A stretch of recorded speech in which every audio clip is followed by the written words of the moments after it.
I would encourage you, in terms of actively paying attention, just because it's always good.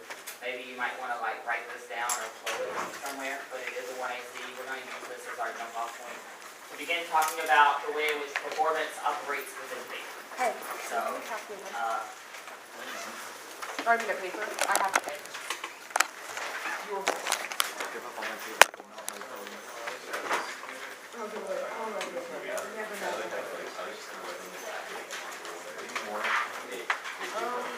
Maybe if I can hear you.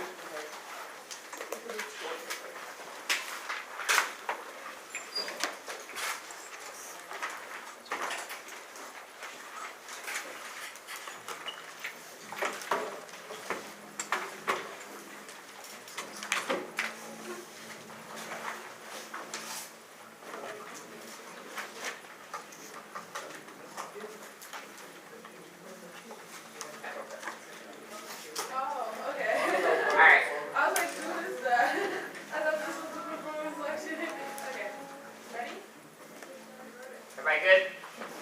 All right.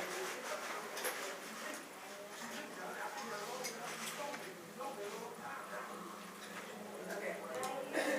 Just like moons and like suns with the certainty and tides, just like hope springing high, still I'll rise.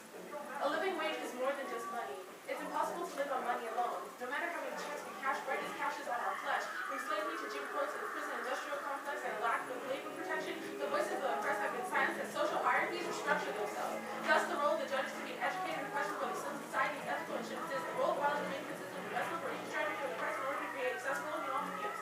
Accessibility is the most required for all and should be a primary concern because any educational discourse and benefits are expanded by accessible space or dialogue, regardless of what conversations are to have incorporated issues of oppression are key in this space.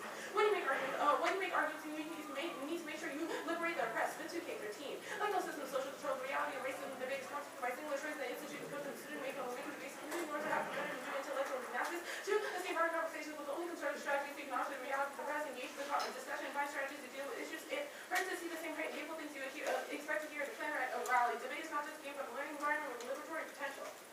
The best way to do this is through a performance of identity by embracing Africana womanism. Hudson Mead 2K. Africana womanism is a theoretical concept designed for all women of African descent. Its primary goal is to create their own criteria for assessing their realities both in thought and in action. African woman identifies the ethnic background of a woman being considered establishing her cultural identity directly through her ancestry and Africa. The second part of the term womanism will cause sojourner truth, even though she went to an all-white woman convention when she was forced to address the race issue first. She was the other side of the coin, the co-partner of her male counterpart in the struggle for her people. Thus, the plan text. The United States should maintain that employees pay the living wage to domestic workers. The way the United States evaluates labor is rooted in dignification of white people. We turn into objects not worthy of dignity is a mindset that has allowed for institutional racism to become natural and hidden. Curry 2K14. King already said that dignification of racialized beings has produced a paradigm that takes our system to be natural and inevitable. We believe that some people are simply labeled due to belief continued by the history of black dehumanization that individuals that things operate in the living wage demands of workers to be raised in which once accepted makes material condition which denies this reality appear decadent and illusory. Why giving workers the income to exist beyond the modalities of American society, those persons have the capacity to assert their dissent and realize their aspirations. Certain individuals are locked into the past. Slavery still resonates in my journey to devalue certain bodies. A living wage can uniquely break the chains of modern day slavery, allowing oppressed people access to societal institutions. Hurry 2.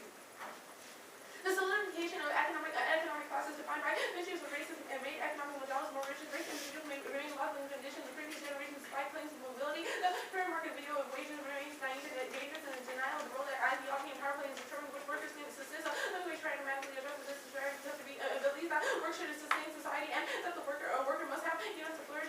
Living wage seeks to address the negation of race, sex, and poor people by eliminating the distance from the certain which are defining aspects of society. The hostility of anti-black systems have put black women at the bottom of the social hierarchy. Racism has created roadblocks that prevent black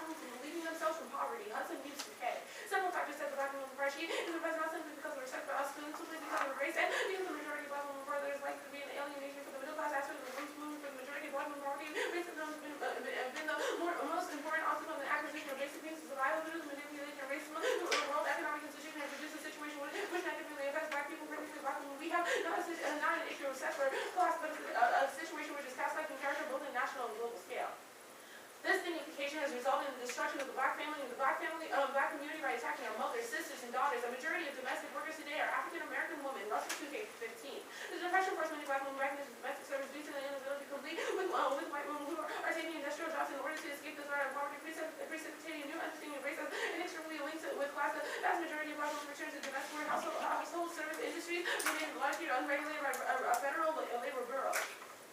The situation of these domestic workers created a new slave market where our bodies were sized up and evaluated. Corners where women aimed to find work became neo-auction blocks, displaying black women as prizes for the highest bidder. Russell II. The slave market produced a new class of employees. The lower middle class housewife found opportunity in the form of Negro women pressed to the wall by poverty, starvation, and discrimination. The market women laborers experienced the surveillance of their bodies. The potential employees evaluated them based on perceived physical strength and the ability to perform daunting tasks like washing windows and scrubbing floors. Organized labor was not equipped to grapple with the particular areas of black women's oppression, and as such perpetuated the economic exploitation of black laborers. Increase in the living wage would begin to help women with income disparities, especially those of color. Battling workers to take 12. About 57% of those directly affected and 51.3% of those indirectly affected by that increase would be women of color would be especially affected by the increase. 16% of affected female workers would be African American, while 19.3% would be Hispanic. Raising the minimum wage would give an easy boost to the income of a low-wage woman. This move alone certainly will solve all of the inequalities women face, but it would be a step in the right direction. And the amount of work results in neglecting black children, fragmenting and destroying the future of the black community. Boyd 90. Black children are the primary interest because they experience disproportionate shares of the burden of poverty and are at higher risk than white children of experiencing attendant socio-emotional problems, poverty, diminished the capacity for supportive, consistent parenting, and render parents more vulnerable to negative life effects, psychology, distress, and an impact on the parent's behavior towards the child. Leaving behind nights of terror and fear, I'll rise. Into the daybreak that's wondrously clear, I'll rise. Bringing the gift that my ancestors gave, I am the dream and the hope of the slave. I rise, I rise, I rise. Discussions about the living wage cannot exclude the story of domestic workers. As Maya Angelou says, these women's cries are the dream and hope of the slave. Only through living wage can we be given the conditions to rise. Russell III. The women were in white homes, further demonstrating that it was made easier for white women to obtain domestic help. The New Deal put in place a welfare state that depends on structural inequality, and this structural inequality remains in place 80 years after the onset. Domestic workers working in private homes is still not included. Today, in 2015, domestic workers have no federally mandated minimum wage, healthcare maximum hours, guaranteed days off, and are forbidden from unionizing, leaving no institutionalized structures in place for advocating for protections. While contemporary conversations about labor are dominated by the consequences of the welfare state and the possibilities of a living wage, we cannot begin to address these conditions without addressing domestic workers. One could conclude that domestic workers deserve restorative justice. When all workers are on equal footing, can we entertain the possibility of a living wage? The living wage is the recognition of the slave's demand to be recognized as a human, which is key to rupturing the slave-master-slave relationship that exists not only among these workers, but in laborers in general.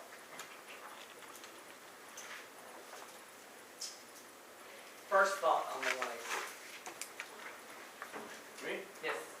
I like how in the beginning that's like the thing that happens the most between the AC and also the bottom, how it kind of like begins and closes with like something that emotionally connects to the judge and like, yeah. Okay, it begins with something that emotionally connects and ends with something that emotionally connects. I have another question. Is the entire 1AC performed? Is the entire 1AC a performance? No. No. Why do you say no?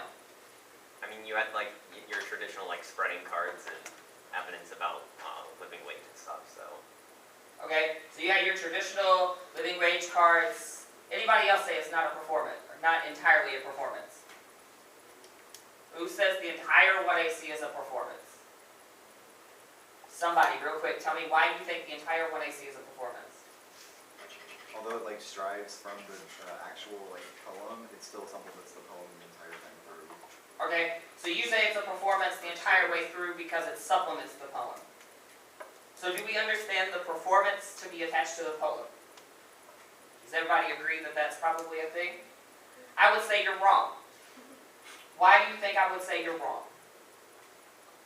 Admit. Because everything you do in the debate is a performance. Amen. Everything you do in debate is a performance. Everything you do in debate is a performance. So the title of this lecture is called Realness with a Twist. What do you think it means to be real? To be real. Yes. To, I guess, express like what you believe in and how you exist in the world within the faith. Okay, you say it's to express what you believe in and how you enter that into the debate. What else does somebody think? You don't talk this morning. Good morning. Seth. To be real, Yeah, what does it mean to be real? to connect to issues that are relevant to you as a person and relevant to people that you think those issues matter for. Okay. Other thoughts?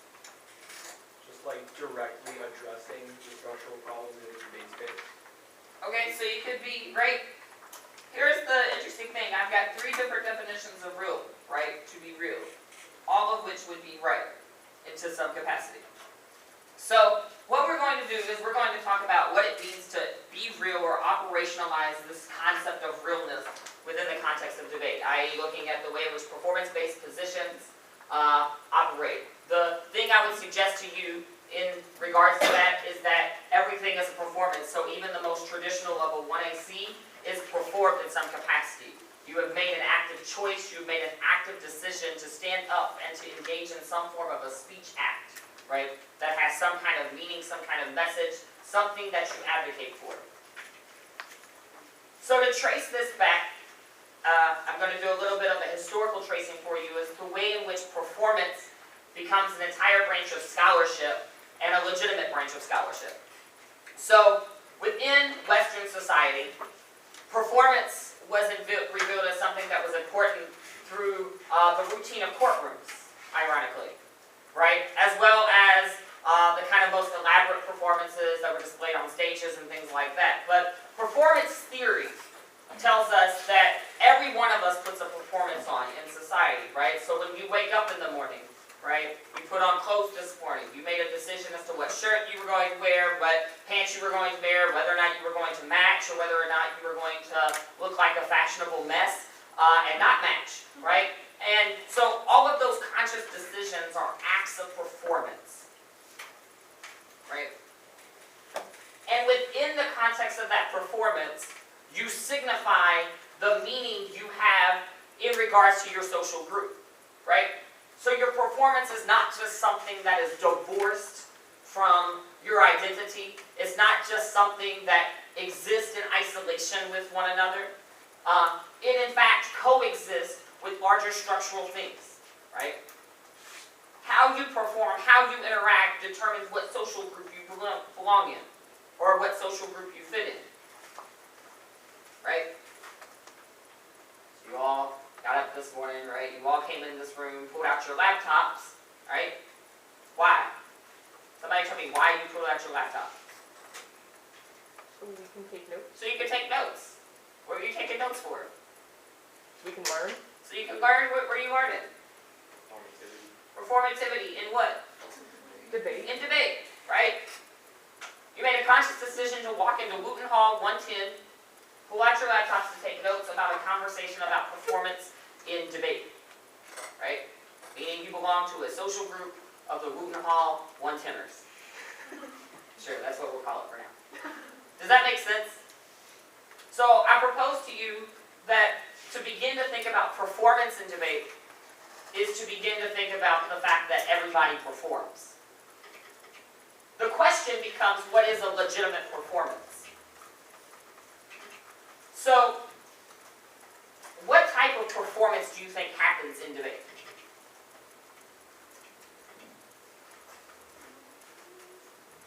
Well, we get up, give speeches on like, and we have to like persuade the judge on things that we may or may not personally believe in, and like you have to like sell basically an argument for You have to sell an argument to a judge, right? You got to persuade them. You stand up and give speeches, right? Your performance in debate is inherently tied to your speech act. Every time you stand up and around when you are affirmative, from the beginning of the AC to the end of the 2AR, you are engaging in a form of speech act. Within that consolidated speech act, there are multiple speech acts that also take place, right? Stand up. There are moments where you don't speak in the round, primarily when like your opponent is talking, unless you do. That's a thing. But you operate in multiple types of speech acts. So speech act theory is developed by a man named Austin, A-U-S-T-E-N. And he says that these are basically the words which are used to express ourselves and the means by which we enact ourselves. The words and the means by which we enact ourselves. And he said that how we state objects should be considered in certain circumstances as to be akin to constituting those objects. So what we say is what we do and who we are. What we say is what we do and who we are. So does that mean that if somebody stands up and reads a util framework, that they have defended util is a good method, right? They have defended that it is a good framework that we should use to evaluate debates. Does that reflect who they are, according to Speech Act theory? Yeah, why? They said it. Because they said it, right? Now, does that necessarily mean that they have to believe it? No. Right. They don't have to believe it, but they have said it, and they have made a conscious decision, right, to utter an argument into the air. And that argument just happens to be util. So Speech Act theory says you are responsible for what you say and the way in which you say it, which derives the basis of what you think might be performance-based positions like Sunhee's 1AC. But I am willing to bet that her 1AC starts from the premise that the negative is going to stand up and also perform to some capacity. The negative is going to stand up and utter maybe something like A, interpretation, B, violation, C, standards, D, voters, right? And she has preemptively thought about the fact that they are going to stand up and say such things. They are going to utter a speech in the 1AC. So the 1AC starts from a premise of holding them accountable by reshifting the discussion, right? So performance studies, right, is an entire branch of scholarship. So when we say to perform in debate, that means a wide range of things, right? So there are things that happen in debate like music, right, spoken word. What are some other ones? What else might you do in debate that might be performance? Name one you've heard of it. I know you've heard some. Dancing? Rapping? Rapping? Singing kind of falls under that, but. Singing? Telling a narrative. Telling narratives? Right? All of those become performative instances within debate. Right? We enact different types of performance.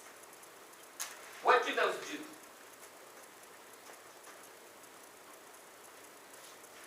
They represent us. Okay? They are reflective, at least, into some capacity of our experiences. It's taking another approach in expressing an argument. Okay? It shifts the way in which we understand arguments. One of the reasons why many people oftentimes will criticize performance studies, and you'll hear this even in regards to like how they criticize performative positions in debate, is that it is something that is kind of, people believe that it is unstable, right? That it lacks stability. And that is primarily because it's difficult to pin down, right? Because it operates on so many different dimensions, right? So part of this might be that there's because it is emerging, right, there's still very little scholarship on it. There's still very little literature available about the needs and the justifications for performance. But the flip side is that people tend to believe that because it is so, what is the word we use in debate when we say it's difficult to pin down? Shifting. Okay, it's shifty. It's abusive, sure, we say those things. We say it's unpredictable, right? It's kind of a code word, right? The same kind of criticism that people have in the university setting about performance studies is the same kind of criticism people have in debate. It's unpredictable. We don't really know anything about this, right? But I would suggest to you that regardless of what you think or believe about performance styles, that the reason it is unpredictable is because everybody does it. So Frederick Douglass in 1855 wrote this. He says, "If anyone wishes to be impressed with a sense of the soul-killing power of slavery, let him go to Colonel Lloyd's plantation, and on allowance day, place himself in the deep pine woods, and there let him, in silence, thoughtfully analyze the sounds that shall pass through the chambers of his soul, and if he is not thus impressed, it will only be because there is no esh in his obdurate heart." What do you think that means? What was he saying? you like go somewhere and like witness stuff like slavery and you don't like realize how bad it is, then you're a terrible person. Okay, if you witness, right, or experience, what does he criticize?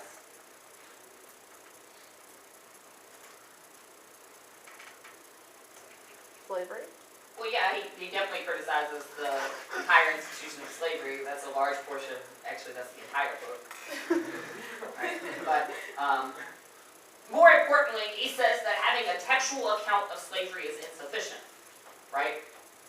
If you go to Colonel Boyd's plantation, not if you read about it, right, but if you go, he criticizes the belief that we can have a textual analysis of something and that be sufficient for us to understand the scope or the magnitude of how absurd and how gruesome the institution of slavery was, right? Similarly, performance-based positions in debate do a very similar thing, right? They say it's insufficient for you to stand up for 6 minutes and read a discourse, right, about some form of oppression if you have never experienced that. If you have never detailed that, if you have not painted that story. We all live our lives around stories, around narratives, right? We create stories every day. Created a story, right, when you got up and when you months ago signed up to come to debate camp, right?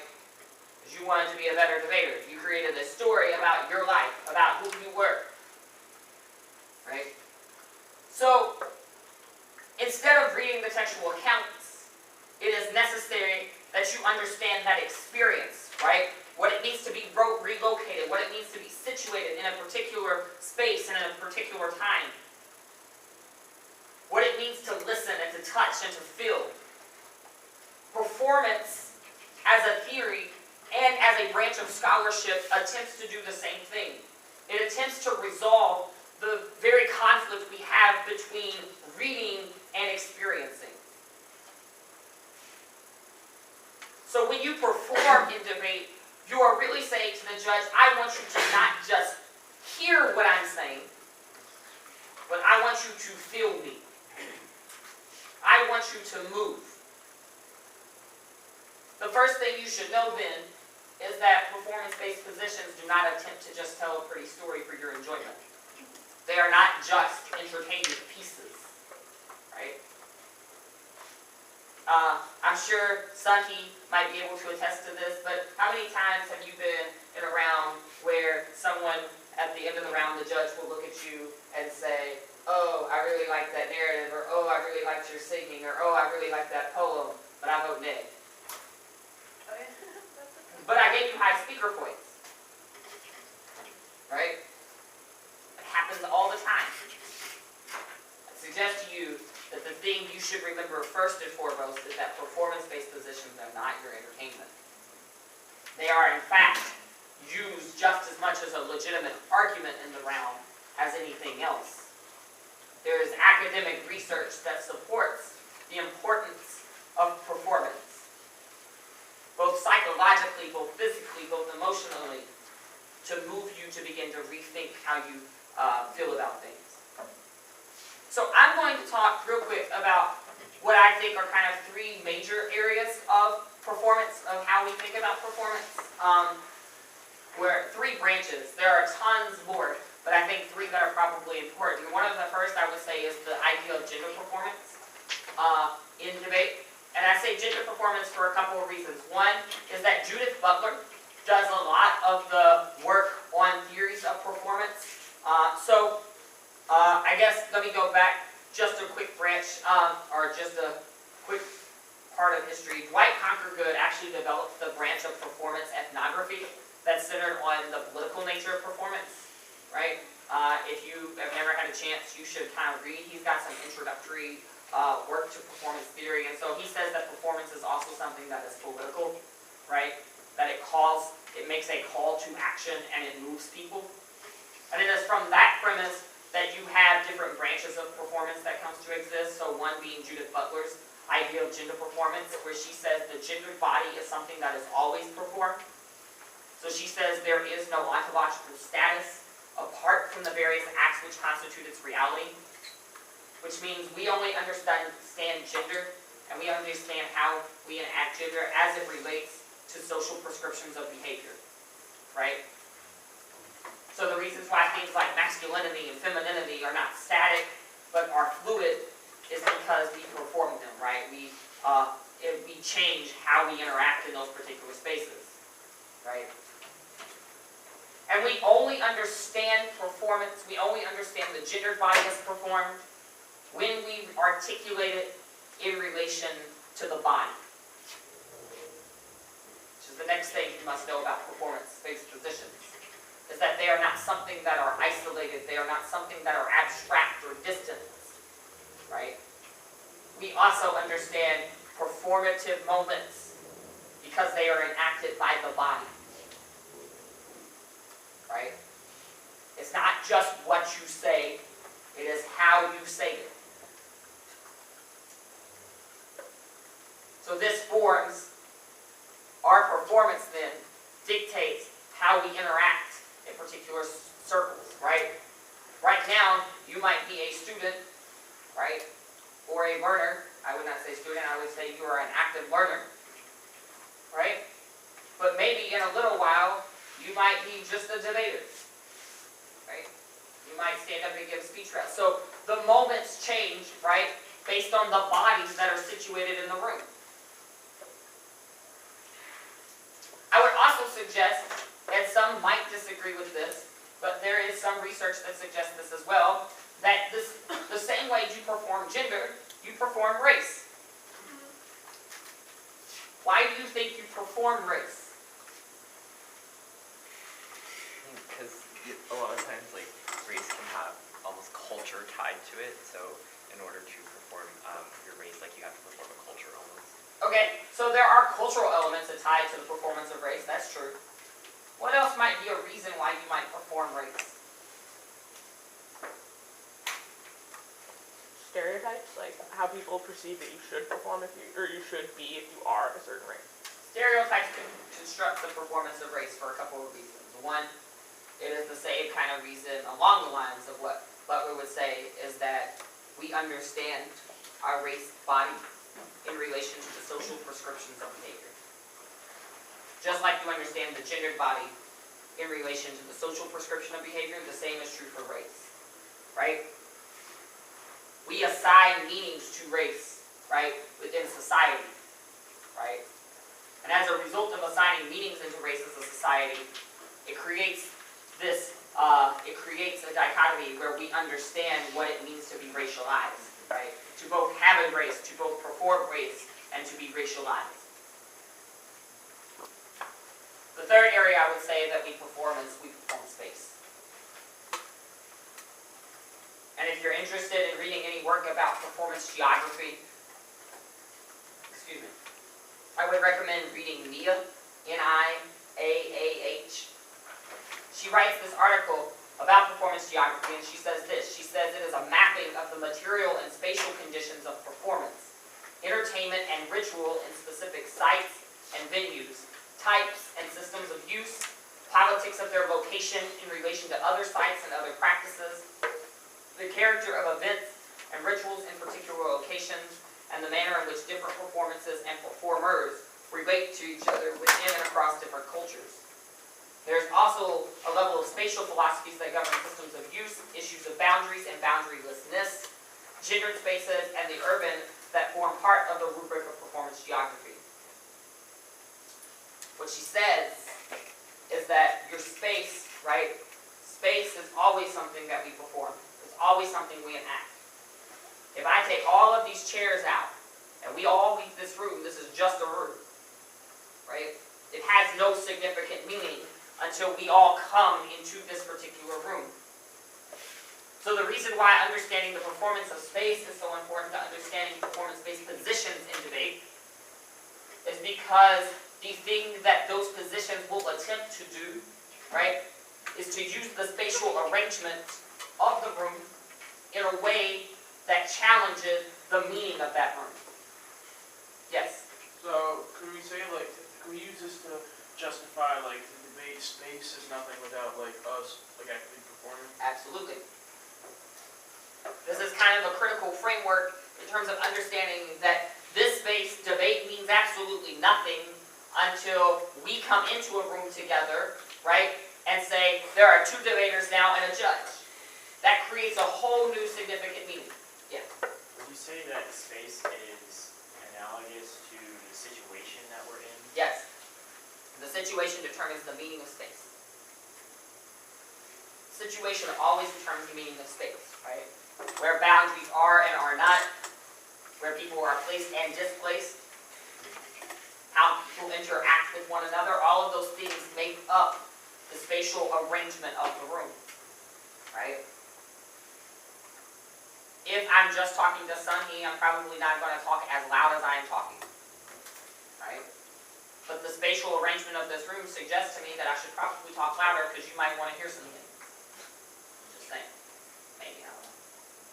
The last thing I'm going to say, and then Sunny is going to tell you about some different types of performance-based positions in debate, is that there is a distinction to be made because there is oftentimes this conflation between performance versus performativity. A bit.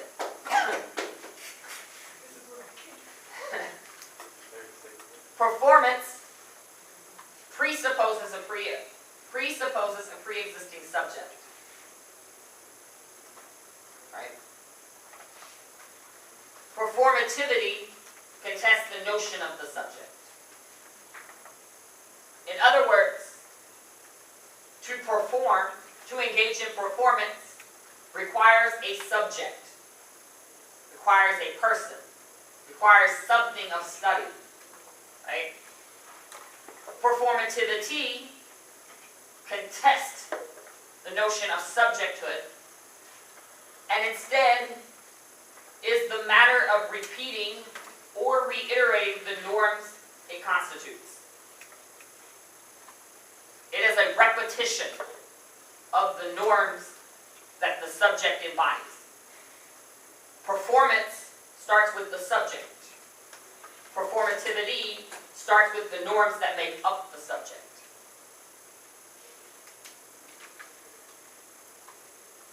Everybody with me? Right? So, for you to analyze me engaging in performance is to analyze me. To start from a premise of performativity is to analyze the actions, the norms that I take, right? The way in which I engage in that behavior. You do not start with the subject, you start with the things that enact the subject, that create the subject. Okay? My gendered body, my racialized body, things like that. So in debate, I suggest that our performances then should be viewed as of the body instead of just by it. That everybody should be held accountable to the words and the actions and the things that they say in debate. And I make the distinction between performance of the body versus a performance by the body. Performance of the body is realness with a twist. Because it suggests that to be real means you are always accountable for the things you say. If we tend to believe that our performances are just by the body, then it justifies some of the most dangerous things in debate. It allows us to abstract ourselves, to distance ourselves from the perspective of those that are affected by the conversations we have in this space. So we should look at debate as something that is always in a state of performance. So we're going to now shift a little bit and talk about some of the more, is everybody with me on that before we move on? Okay. And talk about some of the more types of performance-based positions in debate. And I'm sure most of you are here to know how to beat it. If that is true, then you're in the right place because I'm going to teach you how to read today. So, that said, I'm going to give it to Sunny to talk about some performance-based positions. Okay, so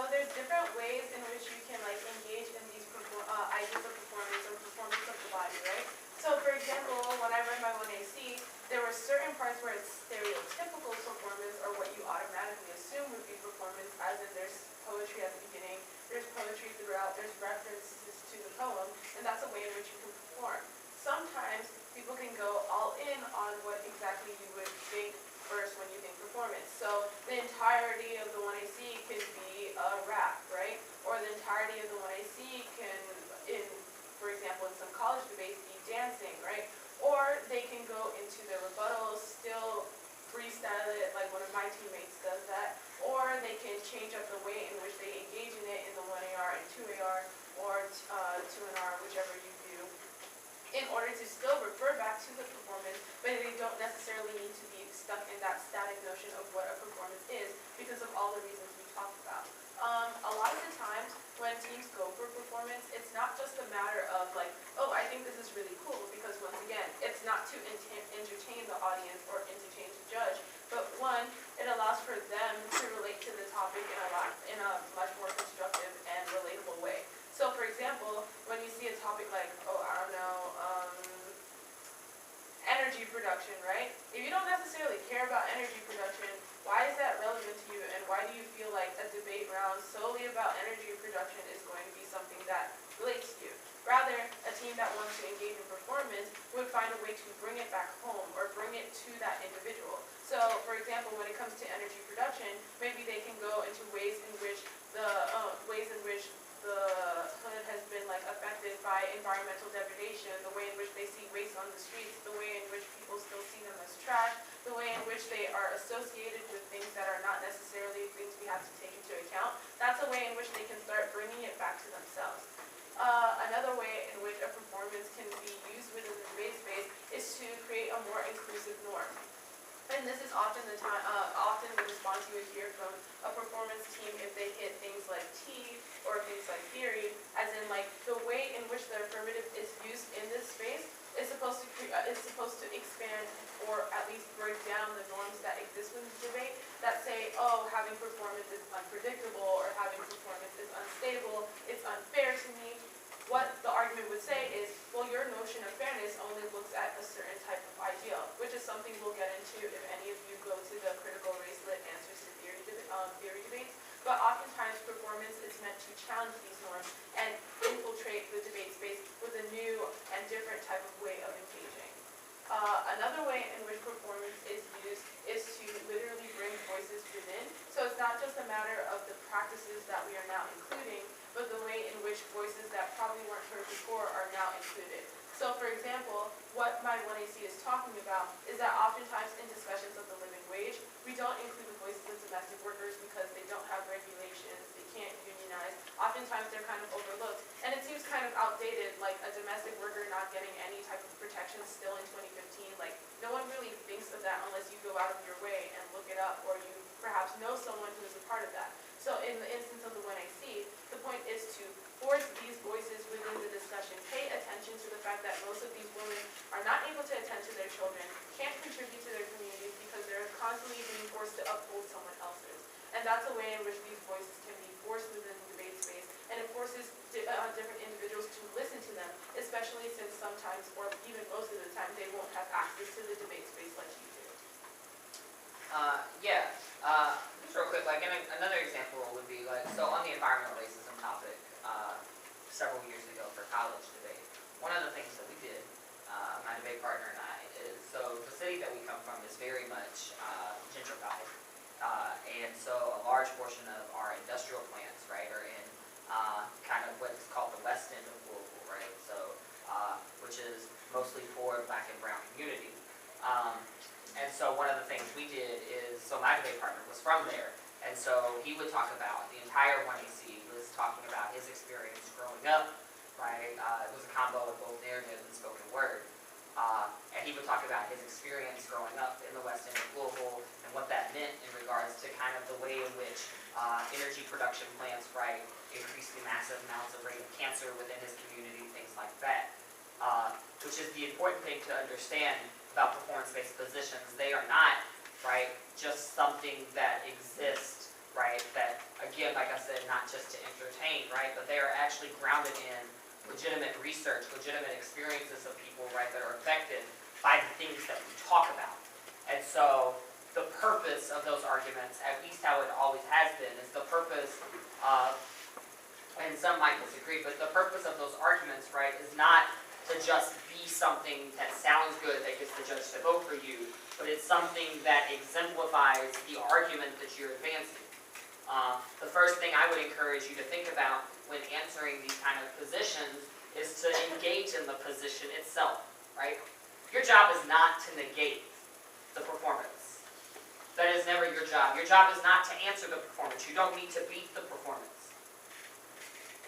You do not have to beat the performance to win the round, right? You have to beat the argument that is embedded in the performance. If you start from the perspective that you have to answer the performance to win, and if you think of the performance as something that is offense for them, right, then it is, oh, I was like, somebody got your socks. If you start from the perspective that you have, that performance is somehow offense for them in their 1AC or their NC, right, you're going to lose that debate every time. Because they're going to keep debating, and you're going to keep missing it, right? You need to listen to the argument that they say, right? So when my partner would stand up in the 1AC and talk about environmental racism and talk about the way in which he was affected, he was not just telling a narrative of his growing up experience, he was telling a story about what the effects of environmental pollution are within his community, right? It is not something that is unacademic. It is not something that is undebated. It is not something that ruins debate. It is just as much a legitimate branch of argumentation as anything else. And so you must engage with the argument, not the performance.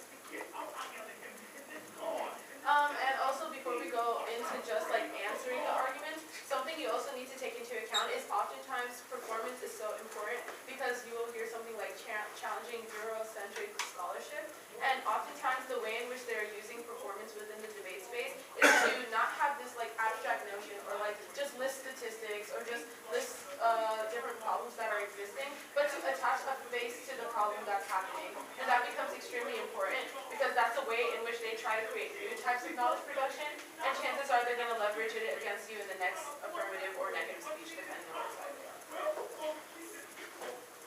Everybody good then? Alright. So, the first thing, and I'm going to try to talk over the spoken word that's going on clearly in the next one. It's a video. I thought somebody was like going for it. I was like, dang. It's a good video. You should watch it later. I'm going to talk about some ways to which, how many's ever hit a performance-based position? Anybody? How many's here to figure out how to beat it?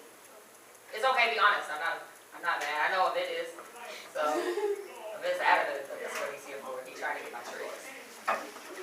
It's really not that hard. So, I've already named one of them, right? Oh, that is true. Okay.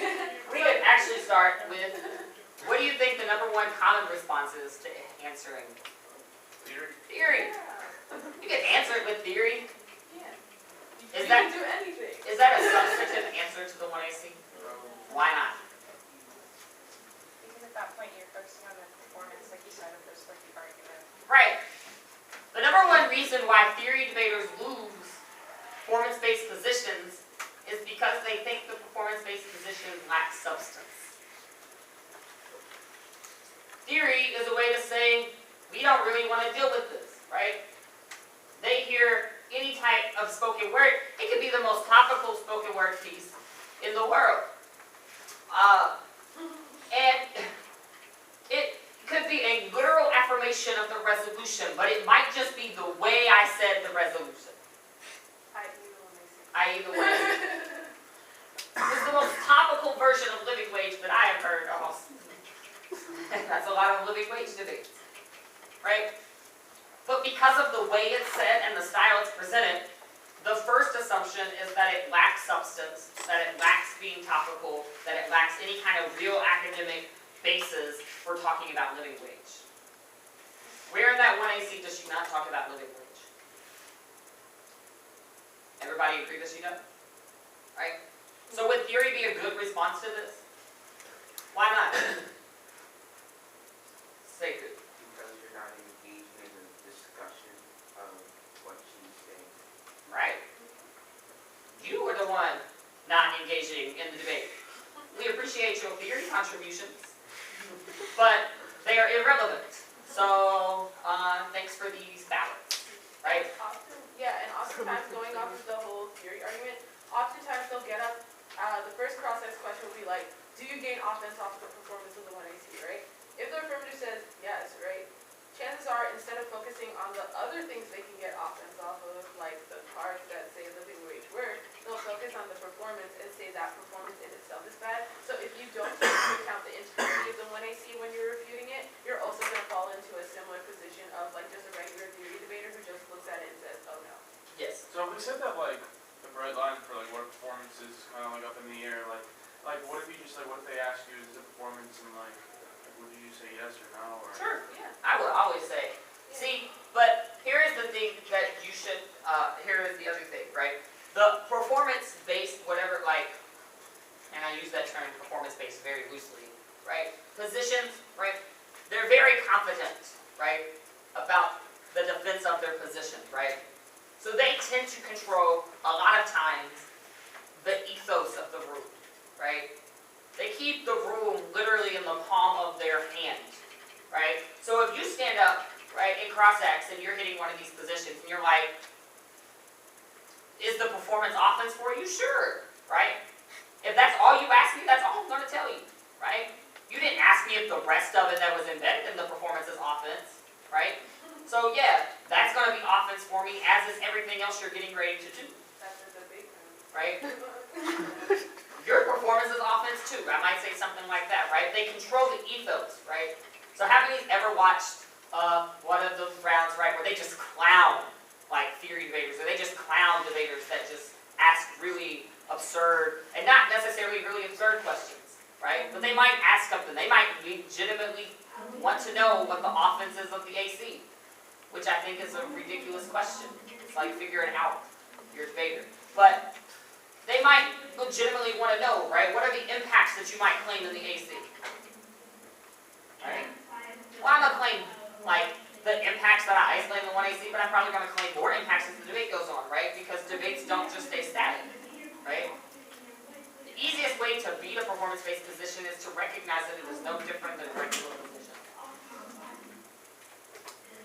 So now we should go into like the substantive ways in which you can respond to it. So one way, as Vincent talked about, is like by attacking the, let's say the methodology of the affirmative, right? So sure, there is a performance, but there is a metric or a way in which the affirmative is trying to achieve some type of goal, right? So the method of the affirmative that I read could either be through a performance of identity through Africana womanism, so like reading the performance, the speech after the 1AC, or it can also be a strategy that includes implementing the plan and literally paying domestic workers a living wage. If that's the case, you need to make sure that both those arguments are taken out. In regards to the methodology of a performance of identity, you don't necessarily have to say performance is a bad thing, but what you can say is the way in which you perform is problematic, or the way in which you perform excludes, or the way in which you perform forecloses the ability for individuals to do X, Y, Z. You can apply a criticism to the performance or the way in which the performance is done, and that's a more constructive way in which you can feed it back rather than just saying it doesn't belong here. Something you also need to consider is not all performance teams are good performance teams, so sometimes you can reverse clown the performance team. So I would say, for example, if the affirmative is just like, if they have a misconception of what exactly a performative affirmative is, and they literally go for like stereotypical performance, and you're not exactly sure what it is, an argument you can go for, which is something that we were talking about a lot at UNT last year, which is this argument about decadence. And what decadence is talking about, and it comes from an author named, the evidence comes from an author named Lewis Gordon, and you can also find Curry, and he can explain some more to you later. But what the argument is saying, and some people disagree because they think not legit, but I think it's very inclusive and legit. What it's saying is that when someone gets up and simply performs and says, you should affirm the self, or like you should just affirm the performance, what Decadent's argument is that when you solely focus on that, that becomes extremely problematic because it cannot be challenged. So if you say, I believe like this is going to be able to liberate myself, which is not a response that a good performance team would say, or at least if a performance team does say that and they do know what they're talking about, it's going to be a lot more nuanced than I'm affirming myself. But sometimes people would just be like, I'm affirming myself.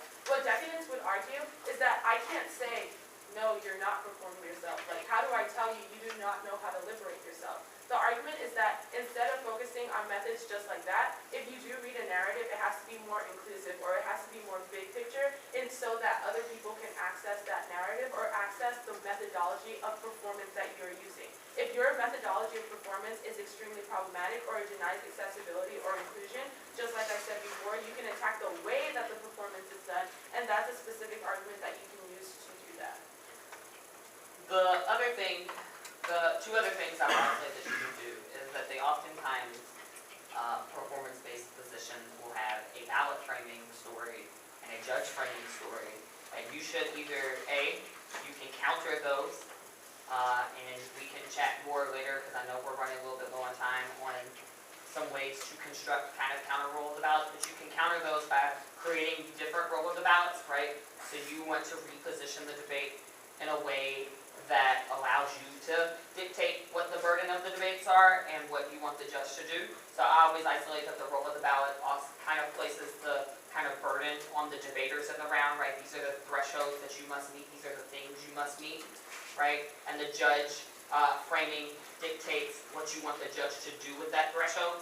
So you want to counter those things by saying this is what you want the ballot to signify. So policy-making frameworks might say, no, the role of the ballot is to vote for the debater who best engages in a policy-making framework of some sort, or vice versa, or whatever it is that you might be doing. But you want to have counter ballot framing stories or counter judge framing stories, or then too, you might want to just prove that their ballot framing story and their judge framing story is wrong, right? That it is probably a bad method of debate, that there might be some reasons as to why it's bad, right? Why it doesn't create the most inclusive, that is not necessarily a theory argument, right? But says that their ballot story is kind of inaccurate. The other thing that I think you should do, and I think the most important thing you're going to want to do, is if you want to beat positions that are more critical in nature in their performance, is that you should read the literature itself, right? This is the number one problem that debaters have these days, is that the reason why they oftentimes will lose to these kind of positions is because they don't read the literature, right? So the reason why things like engaging the performance or trying to negate the performance or negate the identity in the performance and things like that are so common is because people don't read the literature. If you want to do well, right, in debate, especially in this modern wave of debate, if you want to be successful, you're going to have to eventually engage in those positions, right? Because those positions are at very high levels of even rounds and tournaments. And so you're going to need to read, right? You're going to have to pick up a book every now and then and read some critical race lit, read some queer studies, read some feminism, read some queer studies, read some Du Bois, some Wilkerson, some Curry. You're going to have to do those things in order for you to thrive in debate. It is okay, I promise, it is perfectly acceptable for you to read. And that's good because then you'll know when to apply different arguments. So for example, the decadence argument I was talking about wouldn't apply to every narrative, which is some people ended up reading that file against like this affirmative that I was reading, and I would be like, no way, because I do have some type of way it can apply to other people. So you need to know where these arguments are coming from and whether it actually links into the criticism you're reading. Another thing you can do if you actually do read is turn them under their role of the ballot, so then you won't even have to create a counter framework, rather just you perpetuate it even worse. So if they're like, we have to solve back for like queer bodies, but then they have some type of notion that makes a very static notion of what it means to be queer, then you could just turn the performance and say you are never going to be able to like get into the impact that you're talking about, or your performance will never be one that is more inclusive of all types of queer bodies, or maybe even better in terms of feminism, if you say we're looking at one notion of what it means to be woman and it excludes queer or trans bodies, chances that person will be their worst nightmare, and it's a lot easier for you to win the round and get the upper hand in terms of egos and everything. So that's a lot easier to do too. If you read the literature, you will oftentimes find, to kind of go along the lines of that, if you read the literature, you will oftentimes find that there is a lot of debate between the meanings of terms like queer, for example, of the meanings of feminism, of the meanings of even critical race. There is a lot of disagreement between the field of kind of what best methods are for solutions and for problems, right? So if you familiarize yourself with the literature and not just read back files, don't just read cards because somebody handed them to you and said, this is how you read it, right? Because you're going to get in the round and they're going to clown you because you didn't actually read the literature. If you familiarize yourself in a way with the literature, right? And maybe that might be something you want to do when you leave, camp and you've got those few weeks before you start school, you could just read a little bit. It's fundamental and it's fun. But it's fundamental. But you'll find, right, you'll be able to pinpoint where those disagreements are in the literature, and you'll be able to have more substantive ways and more substantive like counter methodologies, counter ballot framings, things like that. Everybody cool? Any questions? Alright, if you have any other questions, I have office hours tonight, so you can chat with me. And Sunny.